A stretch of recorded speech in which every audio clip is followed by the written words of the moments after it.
वसुदेवसुतं देवं कंसचाणूरमर्दनं देवकी परमानन्दं कृष्णं वन्दे जगद्गुरुं देवकी परमानन्दं कृष्णं वन्दे जगद्गुरुम्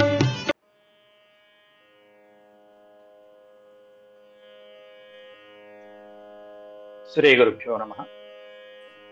వ్యాస విరచిత శ్రీమద్భాగవతంలో దశమ స్కందంలో నేడు మనం 36వ అధ్యాయం ప్రవచించుకుంటున్నాం. ఇందులో కంసుడు బలరామకృష్ణులు ఇద్దరిని కూడా మధురకి తీసుకురమ్మని అక్రూరుని పంపించడం జరిగింది. అక్రూరుని పంపించడానికి ముందే అక్కడ మొదటి ప్రయత్నంగా కేసీ అనేటువంటి రాక్షసుని పంపించడం జరిగింది.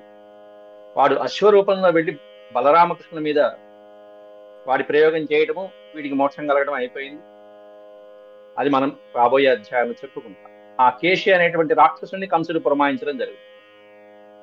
ఆ తర్వాత ఒకవేళ ఈ అక్రూరుడు కేశి అనేటువంటి రాక్షసుడిని బలరామకృష్ణుడు జయించిన తర్వాత అక్రూరుడు వెళ్ళి కేసి బలరామకృష్ణుని తీసుకుని వస్తే గనక ఈ మధురలోనే ప్రవేశ ద్వారంలోనే సంహరించడానికి ప్రణాళిక రచించాడు. కోలయాపీఠం అనేటువంటి ఒక భయంకరమైనటువంటి ఏనుగు ద్వారా. దాన్ని కూడా తప్పించుకుని వస్తే మల్లయోధులు ఉన్నారు. చాణూర ముష్టికులు అనేటువంటి వాళ్ళు మల్లయోధులు ఎంతో మందిని పెట్టాడు. అలాంటి ఆ మల్లయోధుల ద్వారా వస్తున్నటువంటి ఆ బాల్యం వయసులో ఉన్నటువంటి, అప్పటికి ఎంత వయసు, అప్పటిదాకా 7-8 ఏళ్ల వయసు వాళ్ళ పిల్లలు, వాళ్ళని సంహరించేటువంటి ప్రణాళిక రచించాడు. ఇట్లా తన మంత్రులతో పాటు సేనా నాయకులతో పాటుగా అక్కడ సంహరించలేకపోతున్నాము, కృష్ణుని సంహరించడానికి వెళ్ళినటువంటి రాక్షసుల్లో ఎవరూ తిరిగి రాలేదు, కాబట్టి ఇక్కడికి తీసుకొచ్చి మనం సంహరిద్దామనేటువంటి ప్రణాళిక రచించాడు. స్థానబలం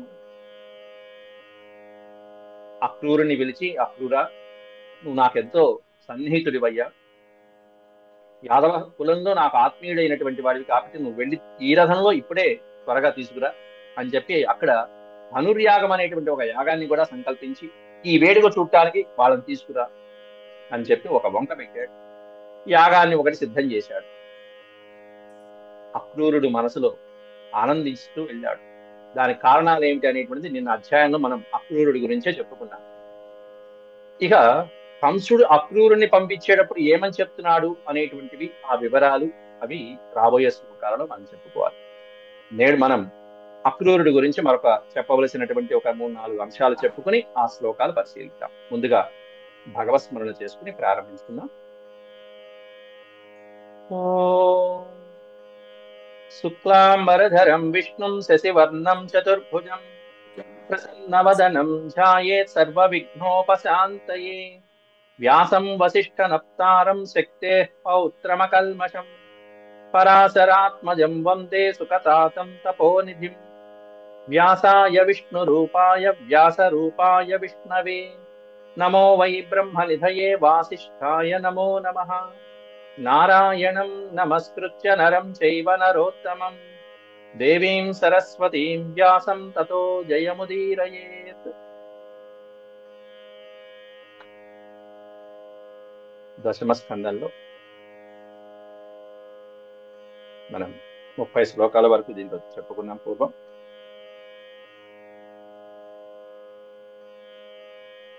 ఇక అక్రూరుడి గురించినటువంటి అంశాలు నిన్న మనం చెప్పుకున్నాం. కంసుడు పంపగా అక్రూరుడు బయలుదేరుతున్నాడు. అక్రూరుడు ఎవరికి పుట్టాడు, ఏం జరిగింది అనేటువంటి వివరాలన్నీ చెప్పుకున్నాం. ఎప్పుడైతే మధురకి తీసుకురావడానికి ముందే బృందావనంలోకి అడుగుపెట్టాడు. అనేక రకరకాలుగా సంశయాలతో అడుగుపెట్టాడు. కృష్ణుడు నన్ను ఆదరిస్తాడా, ఆ పరమాత్ముడు నన్ను నమ్ముతాడా లేదా, కంసుడి దగ్గర నుంచి వచ్చానంటే నమ్ముతాడా లేదా, నా మాట వింటాడా లేదా, ఆలకిస్తాడా లేదా అని సందేహాలతో వెళ్ళాడు.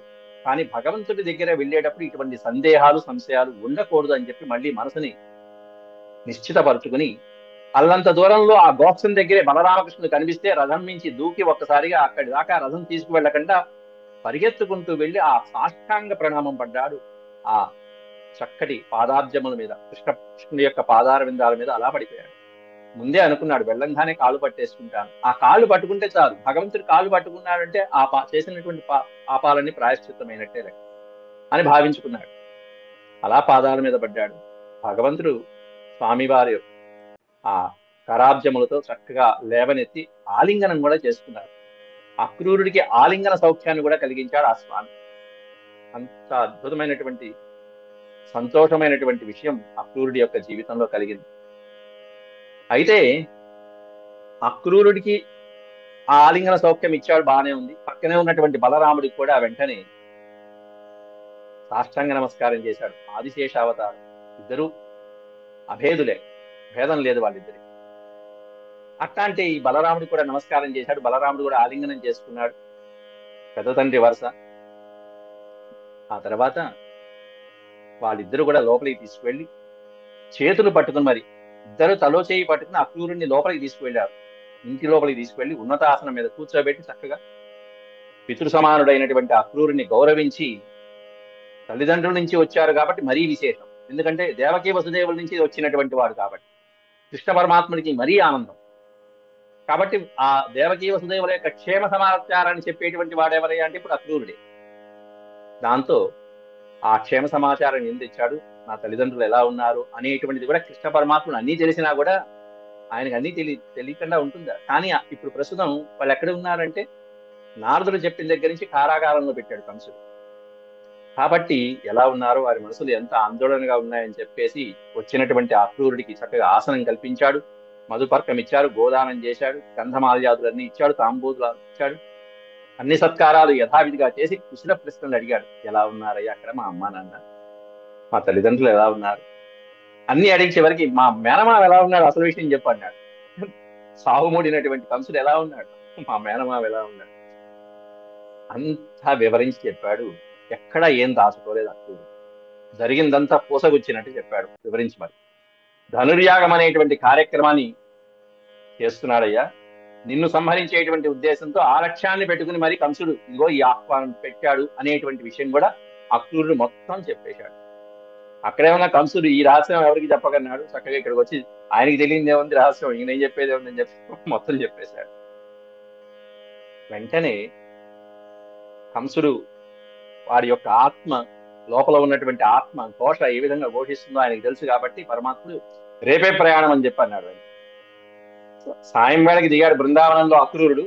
సాయంత్రం పూట ఇక్కడే కాస్త అల్పాహారం తీసుకున్నారు, రేపు పొద్దునే మనం బయలుదేరాలని చెప్పి తండ్రి అయినటువంటి నందులు మొదలైనటువంటి పెద్దలందరికీ కూడా విషయం చెప్పి అక్కడికి తీసుకువెళ్ళవలసినటువంటి వస్త్రాలు, పాలు, పెరుగు, వెన్న, నెయ్యి మొదలైనటువంటి ద్రవ్యాలు, కప్పంగా తీసుకువెళ్లే వస్తువులుగా ఏవైతే ఉంటాయో అక్కడ చెల్లించేవి, వాటితో పాటుగా మీరు కూడా పొద్దున్నే తెల్లవారుజామున వెళ్తున్నాం, సిద్ధం కండి, బళ్ళు సిద్ధం చేయండి, మేమిద్దరం ఇదిగో అక్రూరుడు రథం తెచ్చాడు దీంట్లో వస్తాం. తెల్లారేటప్పటికి రథం ఎక్కి మనం ముగ్గురం కలిసి బయలుదేరదామని కార్యక్రమం నిర్ణయం చేశాడు శ్రీకృష్ణ పరమాత్మ. గోపికలకి ఈ వార్త తెలిసింది, గిలగిలగిలాడిపోయారు ఒక్కసారిగా ఆ వార్త తెలిసేటప్పటికి. అయ్యో ఈ మహానుభావుడు రాక ఇప్పుడే రావాలా, ఈ అక్రూరుడు ఈయన మన కృష్ణుడిని ఇక్కడి నుంచి తీసుకువెళ్ళటానికే వచ్చాడా అక్రూరుడు అని చెప్పి ఆ పేరు మాత్రం అక్రూరుడు అని పెట్టుకున్నాడు, ఇంత క్రూరమైనటువంటి పని చేస్తాడా, ఏం చేద్దాం ఇప్పుడు? ఇక వాళ్ళల్లో వాళ్ళు మాట్లాడుకున్నారు. ఇవన్నీ మనకి రాబోయే అధ్యాయాల్లో వివరంగా వస్తాయి, సవివరంగా వస్తాయి. ఏ గోపిక ఏమనుకుంది, మనం ఏం చేద్దాం, వెళ్ళి ముఖాముఖి అడిగేద్దామా, ఏమిటయ్యా మా కృష్ణుడిని తీసుకెళ్తున్నా అని చెప్పేసి కడామడా దులిపేద్దామా అక్రూరుణ్ణి, లేదా రథానికి వెళ్ళి అడ్డుపడదామా, ధర్నా చేద్దామా, అడ్డుపడిపోదామా అని చెప్పి అనుకుంటూ రకరకాలైనటువంటి ఆలోచనలు చేసుకున్నారు అక్కడ పాపం గోపికా జనాలందరూ. చివరికి ఆయన మాత్రం తెల్లవారుజామున రథం బయలుదేరింది. వాళ్ళందరూ అరుస్తూనే ఉన్నారు కృష్ణ కృష్ణ కృష్ణ కృష్ణ అని. ఎవ్వరి వైపు తల తిప్పలేదు కృష్ణ పరమాత్ముడు, రథం ఎక్కేశాడు. వాళ్ళు రథం బయలుదేరుతూ ఉంటే రథం వెనకాల గోపికలు పరిగెత్తారు. ఆ పరిగెత్తినప్పుడు ఒక్కసారి చూశాడు, అలా చూశారు అందరి వైపు పరమాత్ముడు అంతే. ఆ చూపుకి అర్థం ఏమిటి అంటే మళ్ళీ కలుస్తానన్నట్టుగా ఉన్నాయి వాళ్ళకి భావన, అంతేగాని చూశాడు అంతే. మళ్ళీ కలుస్తాం అన్నాడే తప్ప మళ్ళీ కలిసింది లేదు, పెట్టింది లేదు. అయిపోయింది. అంటే వీళ్ళ యొక్క ఆ బంధం అనేటువంటిది అపురూపమైనది, ఎప్పుడు చెరిగిపోయినటువంటి అద్భుతమైనటువంటి బంధం, ఎప్పుడు గుర్తు పెట్టుకునేటువంటి బంధం అది. మళ్ళీ ఆయన ఇక్కడికి రావటము జరగల, వీళ్ళని కలుసుకోవడం అనేది జీవితంలో జరగలేదు. ఆ తర్వాత ఎప్పుడో ఉద్ధవుడి ద్వారా మాత్రం ఒక సంకేతం పంపిస్తాడు కృష్ణ పరమాత్ముడు గోపికలకి, ఆ తర్వాత ఉంటుంది. పైగా ఎందుకు నువ్వు వెళ్ళిపోయాడు? ఇంత ఇష్టపడేటువంటి గోపికలకి, ఆ బృందావనానికి, వ్రజాన్ని వదిలిపెట్టి ఎందుకు వెళ్ళాడు? ఈయన అసలు ఇక్కడ వాడా? ఎక్కడో వాడు ఇక్కడికి వచ్చాడు. వైకుంఠధామంలో హాయిగా ఆ శేషపాన్పుపై ఉండవలసినటువంటి వాడు ఇక్కడ వీళ్ళందరి మధ్యలో వచ్చి కూర్చున్నాడు. చిన్నతనం నుంచి కానీ వీళ్ళతో పెంచుకున్నటువంటి ఆ అనుబంధం ఉంది చూసారా, అది అద్భుతమైనటువంటి అనుబంధం. మర్చిపోలేము ఆ అనుబంధాన్ని. మన ఇళ్లలో కూడా చూడండి, కొంతమంది మనం ఇప్పుడు ఉంటాం పెద్దవాళ్ళ ఇంట్లో, మన పక్క ఇంట్లోనో అటుపక్క ఇంట్లోనో అద్దెకున్న పైన మేడ పైన చిన్నపిల్లలు పెట్టుకున్నటువంటి వాళ్ళు ఉంటారు. వాళ్ళు చక్కగా 7-8 ఏళ్ళు పెరుగుతారు, తర్వాత ఏ ట్రాన్స్ఫర్ మీద ఇంకో చోట చదువుకో, ఉద్యోగానికో ఎక్కడికో వెళ్ళిపోతారు. ప్రతి వాళ్ళకి ఈ అనుభవాలు ఉంటూ ఉంటాయి. కానీ వాళ్ళు పెద్ద అయిన తర్వాత కూడా ఇంకో 10 ఏళ్ళకు కూడా పలకరిస్తూ ఉంటారు, గుర్తు పెట్టుకున్నారు. చాలా మధురమైనటువంటి స్మృతి. అట్లా వీళ్ళందరితో పెనవేసుకున్నాడు బాల్యాన్ని. బాల్య క్రీడలన్నీ, లీలలన్నీ ఇక్కడే వీళ్ళతో ప్రదర్శించి చూపించాడు. గోవర్ధన ఉద్ధరణం చేశాడు, ఆయన యొక్క లీలలన్నీ ప్రదర్శించాడు, చవి చూపించాడు. చివరికి బ్రహ్మానంద అనుభూతిని కలిగించాడు వాళ్ళకి. బ్రహ్మానంద రసం, ఆ రసం యొక్క అనుభూతిని కలిగించాడు స్వామి వాళ్ళకి. ఇంకేం కావాలండి? ఇంకేం కావాలి అంటే దాని అర్థం ఏమిటి? ఎప్పుడైతే వాళ్ళకి బ్రహ్మానంద రసానుభూతి కలిగిందో అక్కడ ఇంకా పరమాత్ముడి అవసరం లేదు అని అర్థం. ఆ స్థాయికి వచ్చిన తర్వాత సాధకుడు నీకు నువ్వు అందుకోవాలి. ఇంకా అవసరమైతే నువ్వు ఇంకొకటి జ్ఞానం కలిగించాలి. ఇంకా గురువు కావాలి, దేవుడే కావాలి, ఆ పరమాత్ముడే కావాలని పట్టు కూర్చుంటేట ఎప్పుడు నీకేనా ఏంటి? ఇంకొకరికి అక్కర్లేదా? కాబట్టి ఆయన ఉద్ధరించవలసినటువంటి భక్తులు ఎంతో మంది ఉన్నారు. ఇంకా వీరికి ఇవ్వాల్సిందంటూ అక్కడ ఏమీ లేదు. ఇప్పుడైనా గుర్తుపెట్టుకోండి, గురువులైనా అలాగే సాధకులైనా ఇటువంటి పరమాత్ముని యొక్క అంశతో ఉద్భవించినటువంటి వాళ్ళైనా సరే కార్యం అయిపోయిన తర్వాత అక్కడ ఒక్క క్షణం కూడా ఉండరు. మహాభారతంలో వ్యాస భగవానుడు అంతే, ఎంతవరకు చెప్పాలో అంతవరకు చెప్పి వెళ్ళిపోతాడు, ఆ క్షణంలో అదృశ్యమైపోతాడు. అవసరమైన సమయంలో టక్మని వచ్చేస్తాడు, చెప్పవలసింది చెప్తాడు, వెళ్ళిపోతాడు. ఇది మహానుభావుల యొక్క లక్షణం. సమయం అయిపోయిన తర్వాత అక్కడ ఒక్క క్షణం కూడా ఉండరు. పైగా అవతల అటు మధురలో గాని ఇంకో చోట గాని ఈయన కోసం ఎంతమంది ఎదురు చూస్తున్నారు అక్కడ? తల్లిదండ్రులు, ముఖ్యంగా కన్న తల్లిదండ్రులు ఉన్నారు. వాళ్ళ బంధ విముక్తి కోసం వాళ్ళు ఎదురు చూస్తున్నారు. ఈయన తహతహలాడుతున్నాడు, తల్లిదండ్రుల సేవ ఎప్పుడు చేసుకుంటానా అని చెప్పి తహతహలాడుతున్నాడు ఈయన. కాబట్టి ఆ సమయం వచ్చింది. పరమాత్మ పుట్టుకి ముందు నుండి కంసుడి యొక్క బాధలు పడుతూ వచ్చారు పాపం దేవకీ వసుదేవుడు. పుట్టిన తర్వాత కూడా తొలగిపోతాయనుకుంటే ఇంకా తొలగిపోవాలి. అట్లాంటి వాళ్ళని ఇప్పుడు వారి సేవ చేసుకునేటువంటి సమయం వచ్చింది. ఇది వాళ్ళకి తెలుసా? పోనీ గోపికలకు తెలుసా ఈ విషయాలు? ఇవన్నీ తెలియవు. వాళ్ళు ఎంతసేపు నా దగ్గర లేదే అనేటువంటిదే చూసుకుంటారు తప్ప వారి కర్మ ఇప్పటికీ ఇన్నాళ్ళు ఎందుకు పట్టింది దేవకీ వసుదేవుల్ని రక్షించడానికి? మరి అలాగే ఇప్పుడు వీళ్ళని ఎందుకు వదిలిపెడుతున్నా అంటే దీన్నే కర్మ పరిపాకము అంటారు. పరిపక్వ దశకి మన పూర్వజన్మ కర్మ యొక్క పరిపక్వ దశ వచ్చిన తర్వాతే భగవంతుడి అనుగ్రహం కలుగుతుంది. అలాగే అక్రూరుడికి కూడా ఇప్పుడు కలిగింది. ఇన్నాళ్ళు కలగల. దేవకి తల్లిదండ్రులైనటువంటి దేవకీ వసుదేవులు కూడా ఇన్నాళ్ళు ఎందుకు కలగలేదు, ఇప్పుడు కలుగుతుందంటే అది పరిపక్వం. అంటే ఆ సమయం వచ్చినప్పుడు భగవంతుడు అనుగ్రహిస్తాడు. సమయం వచ్చేదాకా మనం సాధన చేస్తూ ఉండటమే, నిరంతరం తపస్సు చేస్తూ ఉండటమే. అది 5 ఏళ్ళు అవ్వచ్చు, 50 ఏళ్ళు అవ్వచ్చు, 100 ఏళ్ళు అవ్వచ్చు, వచ్చేదాకా. లేకపోతే ఇంకో జన్మైనా అవ్వచ్చు, సాధన చేసుకుంటూ. కాబట్టి ఇక్కడ గోపికలు ఏమన్నా ఈ భగవంతుడు మాకే సొంతం అనుకుంటున్నారు, ఆయనతోనే శాశ్వతంగా ఇలాగే ఉండిపోతాం కదా అనుకుంటున్నారు. ఎట్లా కుదురుతుంది? అవన్నీ కుదరదు. కాబట్టి ఇంకా ఉద్ధరించవలసినటువంటి వాళ్ళు చాలా మంది ఆయన కోసం ఎదురు చూస్తూ ఉన్నారు. కాబట్టి వాళ్ళకి, ఈ గోపికలు లాంటి వాళ్ళకి ఆ విషయం తెలియదు అక్కడ అసలు. కాబట్టి ఎల్లకాలము గురు సన్నిధిలో, జగద్గురువుల యొక్క సన్నిధిలో ఉండటం అనేటువంటిది ఎవరికీ కుదిరే పని కాదు. ఆ పని అయిపోయిన తర్వాత గురువు గారిని అట్లా నమస్కారం చేసి ఆయన అనుగ్రహం పొంది మన పని మనం చేసుకోవాలి సాధన. అయితే దీని తర్వాత 2వ అధ్యాయాల తర్వాత, దీని తర్వాత కేసీ అనే రాక్షసుడి సంహారం అనే అధ్యాయం వస్తుంది. దాని తర్వాత అక్రూరుడు తెల్లవారుజామునే రథం మీద వీళ్ళని తీసుకుని వెళ్ళేటువంటి కథ నడుస్తుంది. అక్రూరుడు రథం మీద తీసుకువెళ్తున్నప్పుడు యమునా నది తీరం దగ్గర అప్పుడు భగవంతుడు అక్రూరుణ్ణి అనుగ్రహిస్తారు స్వామి. ఆ యమునా నదిలో ఆయన చక్కగా జలకాలాడి, అక్రూరుడు జలకాలాడి స్వామినే నమస్కారం చేసుకుంటూ ఉంటే అక్కడ బలరామకృష్ణుడు, రథంలో కూర్చున్న బలరామకృష్ణుడు జలంలో ప్రతిబింబాలుగా అలా దర్శనమిస్తారు అక్రూరుడికి. ఇదేమిటి, మునగంగానే లోపల స్వరూపాలు కనిపించాయి. అక్కడ ఉన్నటువంటి వాళ్ళు ఏమైనా అంటే మళ్ళీ లేచి చూశాడు, వాళ్ళు అక్కడే ఉన్నారు, జలంలో కనిపించారు. మరొకసారి మునిగి స్వామి ఏమిటినాయన అని గోవిందనామాలు చదివేటప్పటికి అబ్బబ్బబ్బా ఏం దివ్య దర్శనం అండి, అమోఘంగా వర్ణించారు అక్కడ. ఆంధ్ర భాగవతంలోను పోతనామాచుడు భాగవతం వ్యాస భగవానుడు వారు దివ్యమైనటువంటి ప్రసానుకు దివ్యమంగళ స్వరూపం, చతుర్భుజాలతో శంఖచక్రాదులతో ఆదిశేషుడి పాన్పు పైన చక్కగా శయనిస్తూ లక్ష్మీదేవి చేత చక్కగా సపర్యలు చేయించుకుంటున్నటువంటి శ్రీ మహావిష్ణు అవతారం ఆ జలంలో జలాధివాసుడైనటువంటి స్వామి జలంలోనే దర్శనమిచ్చాడు. ఇంతకంటే ఏం కావాలి, అక్రూరుడికి జన్మ ధన్యమైపోయింది. ఒక్కసారిగా అక్కడికక్కడే అక్రూరుడు అద్భుతమైనటువంటి స్తోత్రం చేశాడు. అక్రూరస్తవం అంటారు దాన్ని. పితృదేవతల అనుగ్రహం కలిగించేటువంటి స్తోత్రం అది. అట్లాంటి స్తోత్రము అది తర్వాత 2వ అధ్యాయంలో వస్తుంది. మళ్ళీ అక్రూరుడి యొక్క కథనం మనకి ఈ పూర్వార్థం చివరి అధ్యాయంలో హస్తినాపురానికి వెళ్ళినప్పుడు వస్తుంది, ధృతరాష్ట్రుడి దగ్గరికి వెళ్ళినప్పుడు వస్తుంది.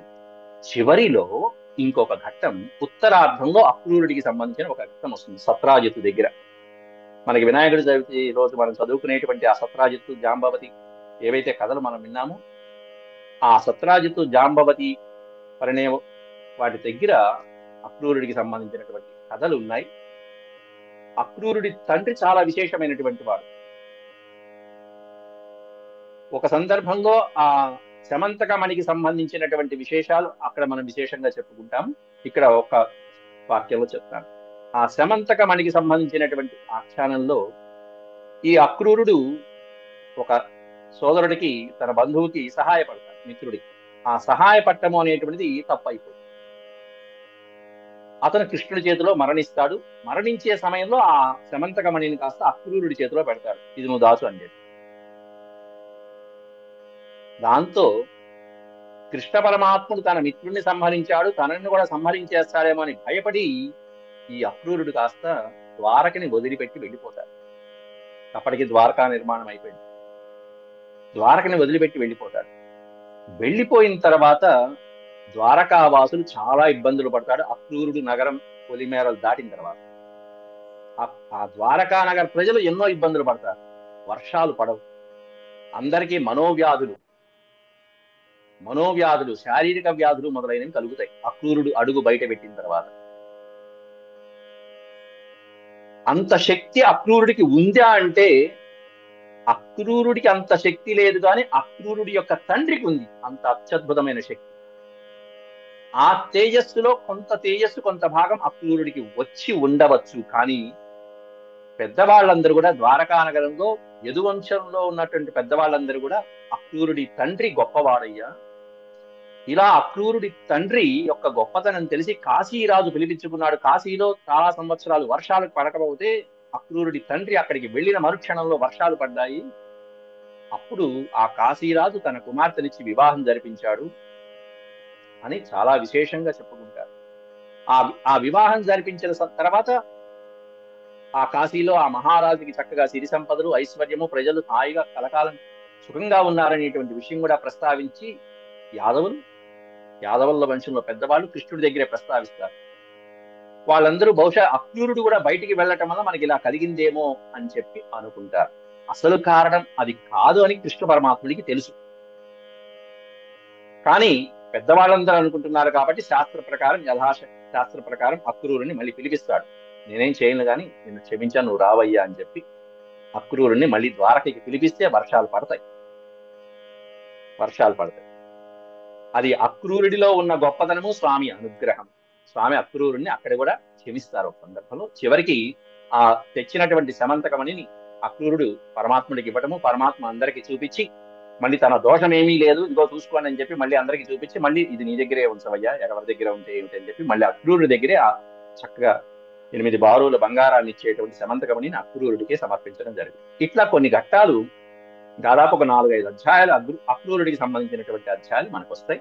ఆ వచ్చినప్పుడు ఈ విషయాలు మనం కూలంకషంగా చర్చించుకుంటూ వెళ్తాం. ఆ శ్లోకాలలో ఇంకా యథాతథంగా ఎలా ఉంది అని చర్చించుకుంటూ వెళ్తాం. ఇది అక్రూరుడి గురించి చెప్దామనుకున్నటువంటి అంశాలు. ఇంకా మీకు తెలిసినటువంటి అంశాలు కూడా ఏమన్నా ఉంటే మీరు తర్వాత మనం షేర్ చేసుకుందాం. మళ్ళీ ముందుగా ఈ శ్లోకాలు అసలు విషయం దగ్గరికి వద్దాం. కంసుడు అక్రూరుణ్ణి పిలిచి ఏమంటున్నాడు? ఇత్యాజ్ఞాప్యార్థతంత్రజ్ఞః ఆహూయ యదు పుంగవం గృహీత్వా పాణినా పాణిం తతో అక్రూరమువాచ.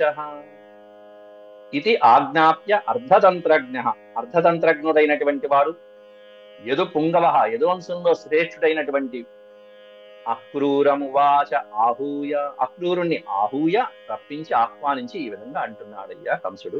ఎట్లా అంటే ఎంతో వినయంగా పాణినా పాణిం గృహీత్వా, చేతిలో చెయ్యి వేసి మరి చక్కగా చేతిలో చెయ్యేసి మరి కంసుడు ఎంతో ఆప్యాయంగా భోభోదానపతే మహ్యం క్రియతాం మైత్రమాదృతః నాణ్యస్త్వత్తో హితతమో విద్యతే భోజ వృష్ణిషు.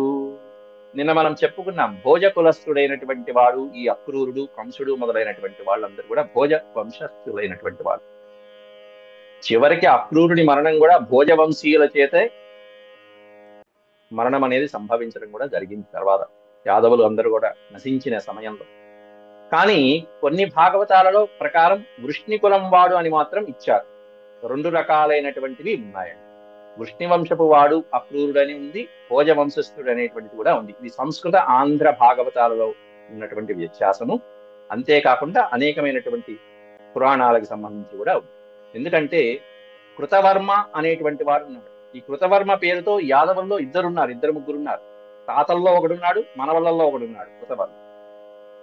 అందువలన అటువంటి వ్యత్యాసాలను బట్టి కొంతమంది వేరే వేరే పురాణాలలో ఒక రకంగా భిన్నంగా ఉంటుంది భోజ వంశస్థుడు. కాబట్టి భోజ వృష్ణి మొత్తానికి యదువంశంలో శాఖలు అవన్నీ కూడా. భోభో దానపతే మహ్యం క్రియతాం మైత్రమాదృతః అంటూ దానపతే వివరిస్తున్నాడు అక్కడ. దానపతి అనే పదానికి అర్థం అక్కడ రాక్షసులు దానవులు అని కాదు. దానపతి అంటే గొప్ప గొప్ప దానాలు చేయటంలో శ్రేష్ఠుడైన వాడు అని అంటున్నాడు. ఎంతో గొప్ప దానాలు చేసేటువంటి వాడివి అయ్యా నువ్వు. భోభో దానపతే మహ్యం క్రియతాం మైత్రమాదృతః. మనమిద్దరి మధ్యలో ఉన్నటువంటి మైత్రత్వం అంటే స్నేహభావంతో నాకు సహాయం చేసి పెట్టాలయ్యా నువ్వు అంటూ మెల్లగా రంగంలో దింపుతున్నాడు. మైత్రమాదృతః నా అన్యః త్వత్తః, నా అన్యః త్వత్తః, నీకంటే ఈ పనిని చక్కగా చేయగలిగిన వాడు ఎవరు లేరు. అన్యః నా అన్యః త్వత్తః, త్వత్తః అంటే నీకంటే ఇంత చక్కగా కార్యం చేయగలిగిన వాళ్ళు ఎవరు లేరు. అంతేకాకుండా నువ్వెట్లాంటి వాడివి? హితతమః విద్యతే భోజవృష్ణిషు. ఈ భోజవృష్ణి అంధక వంశాలు ఏవైతే ఉన్నాయో వాటిల్లో నీకంటే నా యొక్క హితాన్ని కాంక్షించేవాడు ఇంకోటి లేడయ్యా. హితతమః అంటే మొత్తం అందరిలో కల్లా నా హితం కోరేటువంటి వాళ్ళల్లో నువ్వే శ్రేష్టమైన వాడు. కాబట్టి మన ఇద్దరి యొక్క మధ్యలో ఉన్నటువంటి ఆత్మీయత వల్ల నాకు ఒక హిత కార్యాన్ని, సుహృత్ కార్యాన్ని నెరవేర్చాలి. ఏమిటయ్యా అంటే అది అతస్త్వామాశ్రిత సౌమ్య కార్య గౌరవ సాధనం యథేంద్రో విష్ణుమాశ్రిత్య స్వార్థమధ్యగమద్విభు అతః త్వామాశ్రితః సౌమ్య. హే సౌమ్య, ఓ సౌమ్య స్వరూపం కలిగిన వాడ, మృదు భాషణం కలిగినటువంటి సౌమ్య, చక్కగా మాట్లాడతారు, మధురంగా మాట్లాడతారు. కాబట్టి అతః త్వామాశ్రితః, నువ్వు ఇంత చక్కగా మాట్లాడతావు కాబట్టి, రాయవారం చేయడానికి కూడా బాగుంటుంది కాబట్టి రాయవారికి ఎప్పుడు కూడా ఆ వచనం మృదు మధురంగా ఉండాలి. సామధానం ఉపాయాలతో, చక్కగా మాటలతో ఎదుటి వాళ్ళకి రాజు ఇచ్చినటువంటి సందేశాన్ని చక్కగా చెప్పగలిగినటువంటి వాడై ఉండాలి. అట్లాంటి వాడివి కాబట్టి త్వామాశ్రిత, నేను నిన్ను ఆశ్రయించాను. అది కూడా మామూలు కార్యమా? కార్య గౌరవ సాధనం. గౌరవం అంటే బృహత్ కార్యం అని ఒక అర్థము. కార్యం యొక్క ప్రాముఖ్యతని బట్టి అన్నారు. ఎంతో ముఖ్యమైనటువంటి కార్యం కాబట్టి నిన్ను పిలిచారు. సామాన్య కార్యక్రమాలు అయితే మామూలు వాళ్ళే పిలుస్తారు.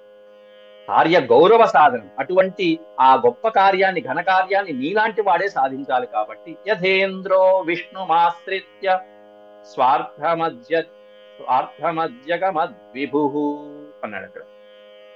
ఇక స్వీయ ప్రయోజనాలను సాధించుకోవడంలో సమర్థుడైనటువంటి ఇంద్రుడు తన కార్యాలను నెరవేర్చుకోవడానికి అప్పుడప్పుడు ఏం చేస్తూ ఉంటాడు? విష్ణువుని ఆశ్రయిస్తూ ఉంటాడు, శ్రీ మహావిష్ణువు. యథా ఇంద్ర విష్ణుమాశ్రిత్య, ఇంద్రుడు ఏ విధంగా అయితే శ్రీ మహావిష్ణువుని ఆశ్రయించి తన కార్యాలన్నీ నెరవేర్చుకుంటూ ఉంటాడో, అట్లా నేను నిన్ను ఆశ్రయించానయ్యా అంటూ ఈయనేమన్నా ఇంద్రుడు అనుకుని కంసుడు ఇక్కడ అక్రూరుణ్ణేమన్నా విష్ణువుతో పోల్చాడు, శ్రీ మహావిష్ణువుతో పోల్చాడు. యథా ఇంద్ర విష్ణుమాశ్రిత్య, ఇంద్రుడు ఏ విధంగా అయితే విష్ణువుని ఆశ్రయించి తన కార్యక్రమాలని చక్కబెట్టుకుంటూ ఉంటాడో, అలా నేను నిన్ను ఆశ్రయించి ఇదిగో మద్విభు, నా ప్రభు అయినటువంటి నిన్ను ఈ విధంగా కార్య సామర్థ్యం చేసి, స్వార్థం అంటే ఇక్కడ కార్యం, ఆ కార్యాన్ని సాధించడం కోసం అని చెప్పేసి నిన్ను పంపిస్తున్నాను. కాబట్టి నువ్వేం చేస్తావంటే ఇప్పుడే గచ్చ, వెళ్ళిరా. గచ్చ నందవ్రజం తత్ర సుతావానకదుందుభేః ఆసాతే తావిహానేన రథేనానయమాచిరం. గచ్చ నందవ్రజం తత్ర, గచ్చ నందవ్రజం, ఇప్పుడే నువ్వు ఆలస్యం చేయకుండా నందవ్రజానికి వెళ్ళిరా. ఆ నందవ్రజంలో తత్ర సుతౌ ఆనకదుందుభే, సుతౌ అనే పదం విడదీస్తాడు. సుతౌ అంటే ఇద్దరు కుమారులు, సుతః ఏకవచనం, సుతౌ ఇద్దరు. ఎవరయ్యా అంటే రామకృష్ణులు ఇద్దరు, బలరామకృష్ణులు ఇద్దరు ఉన్నారు. ఎవరికి పుట్టారు? ఆనకదుందుభే. ఆనకదుందుభి అంటే వసుదేవుడికి పుట్టినటువంటి వాడు. ఎవరు జన్మించడంతో అయితే ఆకాశంలో దుందుబును మోగాయో అతన్ని ఆనకదుందుభి అంట. అది వసుదేవుడు.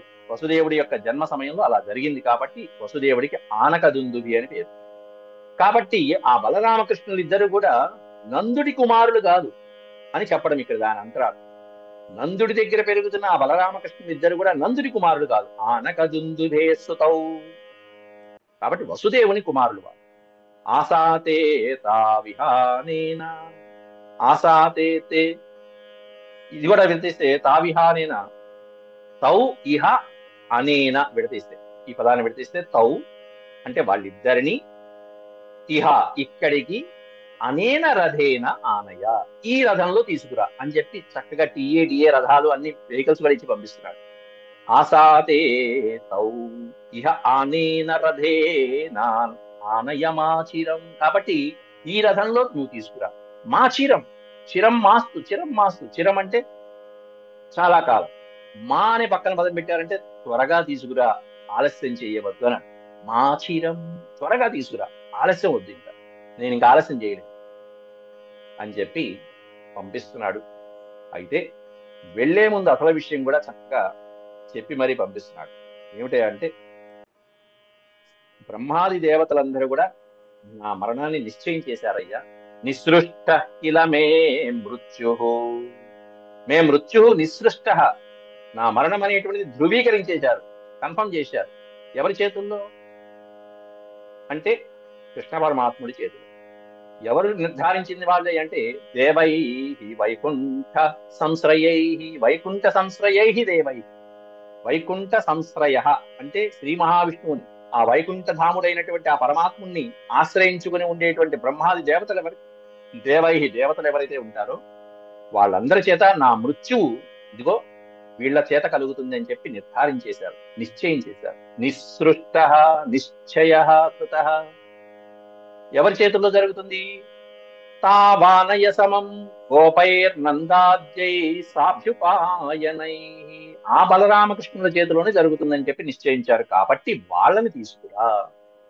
తావానయ అనే పదాన్ని విడిదిస్తే తౌ ఆనయ, తౌ అంటే వాళ్ళిద్దరిని, ఆనయ ఆనయ తీసుకురా, వాళ్ళిద్దరిని తీసుకురా, ఆ బలరామకృష్ణుల ఇద్దరిని తీసుకురా. అవును, నువ్వు ఒక్కడివే వెళ్ళి రథంలో వాళ్ళిద్దరిని తీసుకొస్తే మిగతా వాళ్ళకి సందేహం రాదు.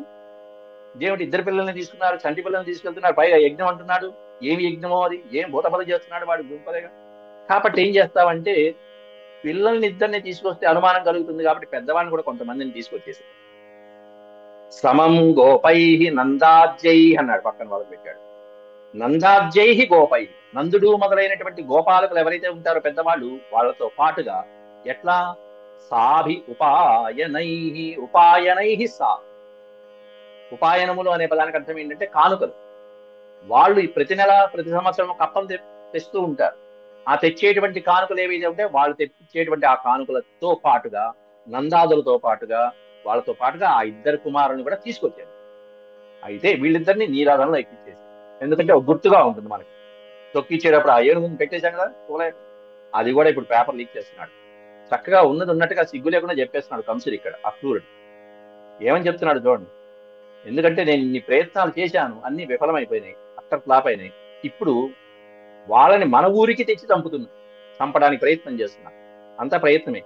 చివరికి ఈ కంసుడికి ఎంత గడ్డి పెట్టాలో అంత గడ్డి పెడతాడు అక్రూరుడు చివరి 2 శ్లోకాల్లో. ఓరి పిచ్చి వెధవా, నువ్వు అనుకున్నదంతా జరుగుతుంది అనుకున్నావా అంటాడు. అయిపోయా. ఏమంటున్నాడు కంసుడు ఇక్కడ? ఘాతయిష్య ఘాతయిష్య ఇహానీతౌ కాలకల్పేన హస్తినా, కాలకల్పేన హస్తినా యది ముక్తౌ తతో మల్లైర్ఘాతయే వైద్యుతోపమై. ఘాతయిష్య ఇహ ఆనీతౌ, ఇహానీతో అంటే ఇక్కడికి తీసుకురాబడినటువంటి ఆ పిల్లలిద్దరిని, బలరామకృష్ణులిద్దరిని కూడా అహం ఘాతయిష్య, నేను వాళ్ళని సంహరించేట్టు చేస్తాను. దేని వలన? దేని సహాయంతో? కాలకల్పేన హస్తిన, కాలకల్పేన హస్తిన. కాలము అంటే మృత్యు, కాలకల్పేన అంటే మృత్యువుతో సమానమైనటువంటి అని అర్థం. మృత్యుతుల్యమైన, మృత్యువుతో సమానమైనటువంటి దానికి అరివీర భయంకరమైనటువంటి యుద్ధ విద్యలన్నీ తెలుసు ఆ ఏనుగు. అటువంటి మృత్యుతుల్యమైనటువంటి కోలయాపీడం అనేటువంటి ఏనుగు ఏదైతే ఉందో ఆ ఏనుగు సహాయంతో, హస్తిన ఏనుగు సహాయంతో ఆ వచ్చేటువంటి వాళ్ళని అక్కడే సంహరించేస్తాను. ఒకవేళ వాళ్ళ అదృష్టం బాగుండి ఏది ముక్తవు, వాళ్ళిద్దరు గనక దాని నుంచి విముక్తి పొందితే, ముక్తం అంటే విముక్తి, వాళ్ళు దాని నుంచి తప్పించుకుని కొంచెం ముందుకు వచ్చారా, ఇక మన మల్ల యోధులు వాళ్ళ మీద పడిపోతారు. తతో మల్లైర్ఘాతయే వైద్యుతోపమై, ఆ తర్వాత అక్కడి నుంచి తప్పించుకుంటే గనక వైద్యుత ఉపమై, వైద్యుతోపమై అనే పదం ఉంది చూసారా. ఉపమ అంటే సమానమైనటువంటి అని, విద్యుత్తుతో సమానమైన. ఆకాశంలో ఉరుములు పిడుగులు ఏ విధంగా అయితే పిడుగులు ఉంటాయి చూసారా, అట్లాంటి పిడుగులతో గుద్ది చంపేటువంటి మల్లయోధులు ఉన్నారు. అటువంటి పిడుగులతో సమానమైనటువంటి మల్లై ఘాతయే, అటువంటి మల్లయోధుల సహాయంతో నేను ఆ వస్తున్న బలరామకృష్ణుడిద్దరిని కూడా సంహరించే ఉపాయం పన్నాను.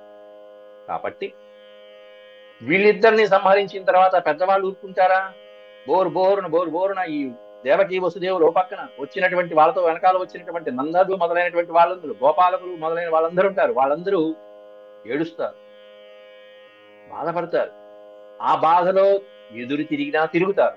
ఒకవేళ ఆ క్షణంలో కనుక ఎదురు తిరిగితే అదే సమయం అనుకుని, అదే సమయంలో ఆ నందుడు గోపాలకులు ఇదిగో ఇందాలే చంపుదామనుకున్నటువంటి దేవకీ వసుదేవుల్ని కూడా చంపేస్తారు. ఇది నా ప్లాన్. తయోర్ నిహతయో సప్తాన్ అన్నాడు. సప్తాన్ అనే పదం చూసారా, వాళ్ళిద్దరి యొక్క మరణంతో తప్పించిపోయేటువంటి వీళ్ళున్నారు చూసారా, ఏడ్చేవాళ్ళు, తండ్రులు, తల్లిదండ్రులు, అది దానర్థం. తయోర్ నిహతయో సప్తాన్ వసుదేవ పురోగమాన్, వసుదేవ పురోగమాన్ అనే పదం పెట్టాడు ముందు వసుదేవుడు. ఎందుకంటే అప్పటి నుంచి ఇన్నేళ్లు దాకా మోసం చేసినటువంటి వాడు, ఏమీ తెలియనట్టున్నాడు. కాబట్టి వసుదేవుడు మొదలైనటువంటి వాడిని ముందు పెట్టుకుని ఎవరైతే ఇంత నాటకం ఆడారో వాళ్ళందరినీ కూడా, వాళ్ళు సంహారం తర్వాత ఆ బాధలో ఉన్నటువంటి వీళ్ళందరినీ కూడా నేను సంహరించేస్తాను. వాళ్లే కాదు, తద్బంధూన్ నిహనిష్యామి వృష్ణి భోజ దశార్హకం అన్నాడు.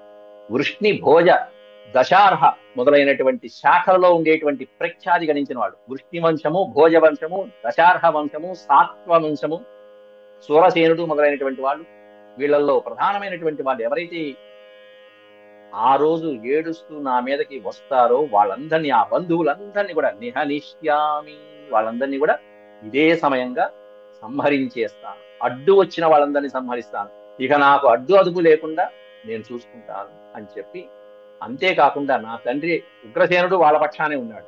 కంసుడి తండ్రి ఉగ్రసేనుడు, అవసరమైతే ఆయన్ని కూడా చంపేస్తా అన్నాడు. ఇక్కడ ఉగ్రసేనం చ పితరం అని పక్కన చక్కగా స్పష్టంగా పెట్టాడు. మా నాన్న అయినటువంటి ఉగ్రసేనుడు వాళ్ళ పక్షం వాడు. జైల్లో పెట్టాడు, కారాగారం బంధించి తండ్రిని. అట్లాంటి వాడు కంసుడు. కాబట్టి అవసరమైతే ఉగ్రసేనుడిని కూడా చంపేస్తా. ఉగ్రసేనం చ పితరం స్థవిరం రాజ్యకాముకం తద్భ్రాతరం దేవకం చ ఏ చాన్యే విద్విషో మమ. మమ విద్విష, నన్ను ద్వేషించే వాళ్ళు ఎవరైతే ఉంటారో, నా రాజ్యానికి, నా ప్రతిష్టకి, నా ఎదుగుదలకి అడ్డు వచ్చినటువంటి వాళ్ళు వీళ్ళందరూ, వాళ్ళందరినీ చంపేస్తాను. దాంట్లో మా నాన్న అయినటువంటి ఉగ్రసేనుడు స్థవిరం రాజ్యకాముకం అనే పదం కూడా పెట్టాడు అక్కడ, ఉగ్రసేనుడు. అంతేకాకుండా వృద్ధుడైనటువంటి వాడు స్థవిరం రాజ్యకాముకం, రాజ్యం మీద కాంక్ష కలిగినటువంటి వాడు. దాని తర్వాత తండ్రి అంతటి వాడు ఉన్నాడు. తద్భ్రాతరం, ఉగ్రసేనుడి యొక్క సోదరుడు పేరు దేవకుడు. అతన్ని కూడా చంపేస్తాను. ఎందుకంటే ఆ వృద్ధుడైనప్పటికీ కూడా ఆయనకి ఇంకా రాజ్యకాంక్ష తీరలేదు. రాజ్య కాముకుడు. కామకం అంటే రాజ్యం మీద కోరిక కలిగినటువంటి నా తండ్రిని, అతని సోదరుడైనటువంటి దేవకుణ్ణి కూడా తద్భ్రాతరం, భ్రాతరం అంటే సోదర, సోదరుడైనటువంటి ఆ దేవకుణ్ణి, ఇంకా ఎవరైనా వస్తే అన్యే ఏచ, ఏచ అన్యే, మిగతా వాళ్ళందరినీ కూడా విద్విషో, నాకు విద్వేషంగా నాకు ఎదురొచ్చినటువంటి వాళ్ళందరినీ కూడా సంహరించి ఈ భూమండలాన్నంతా కూడా శత్రుకంటకాలు లేనటువంటి విధంగా నేను హాయిగా సుస్థిరంగా పరిపాలించుకుంటాను. నాకు సహాయంగా చాలా మంది ఉన్నారు. ఎవరున్నారు? జరాసంధుడు, బాణుడు, ఇదిగో ఇట్లాంటి నీచులు కొంతమంది ఉన్నారు, నరకుడు, నరకాసుడు మొదలైనటువంటి వీళ్ళ సహాయంతో నా మిత్రుడు, ఆప్తమిత్రుడు, వీళ్ళందరితో పాటు నేను హాయిగా సుఖంగా అనుభవిస్తా అంటూ పగటి కలలు కంటున్నాడు కంసుడు. ఆ తర్వాత ఏమిటో ఇంకొక 5 శ్లోకాలు ఉన్నాయి. అవి రేపు పూర్తి చేసుకుని, ఈ అధ్యాయం రేపు పూర్తి చేసుకుని, అవసరమైతే సమయాన్ని బట్టి రేపు శ్లోక పఠనం కూడా ప్రారంభించుకుంది. అంతవరకు సెలవు. ఓం శాంతి శాంతి శాంతి. యదక్షరపద భ్రష్టం మాత్రాహీనం చ యద్భవేత్ తత్సర్వం క్షమ్యతాం దేవ నారాయణ నమోస్తుతే. సర్వం శ్రీకృష్ణార్పణమస్తు. హరి ఓం.